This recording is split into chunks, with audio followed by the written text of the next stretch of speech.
facing sexism. So please, what will be your final words to the audience? Some are just tuning in and some have been on for a while. What do you want them to leave with as we log out of this program this afternoon? The society is already doing a good work, and we're helping us. We have our phones. Look at what happened this month, the case of Comfort Emerson. So when people reached out to me, what's your take on this? I said, this is a case of classism and sexism. So when you told me about this, I was like, okay, great. This is what you're suffering. Because if Comfort was to be the daughter of some prominent man, she wouldn't get such ill treatment. And if Comfort were to be a man, she wouldn't get such ill treatment. The most she would have gotten is Kwanwanization, as I will call it. She would have just gotten a Kwanwan treatment, and that would be it. But because she is a girl who is the daughter of who we do not know, and because she's a woman, she got that treatment.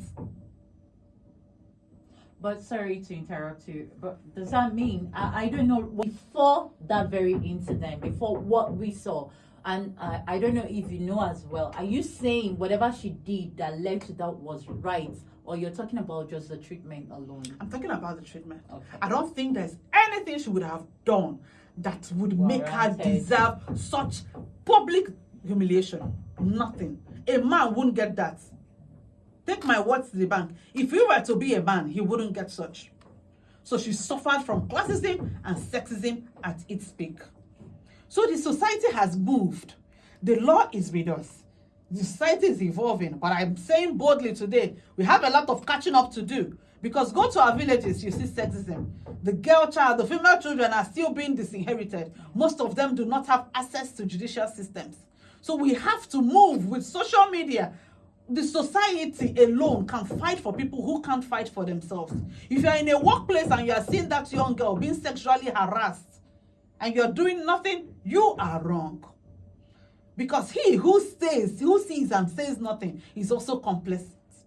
So you have to rise to the question. Social media is your best friend now. There's something we say in Latin, in law school then.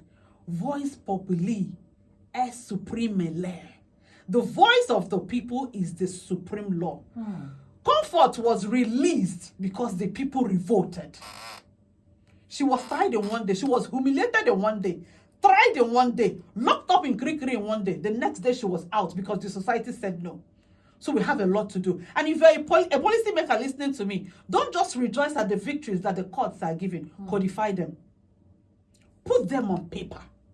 In whatever capacity you see yourself, as an AMAC leader, as a woman leader, as a civic organization leader, as a school principal, teach your children gender inequality education.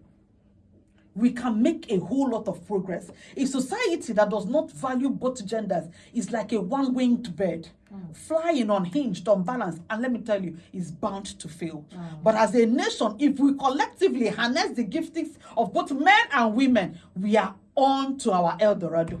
Nigeria would attain the greatest zenith you can ever imagine if everybody's potentials are utilized in a respectful and profitable manner. Thank you so much, NYC, for having me, and thank you, our listeners.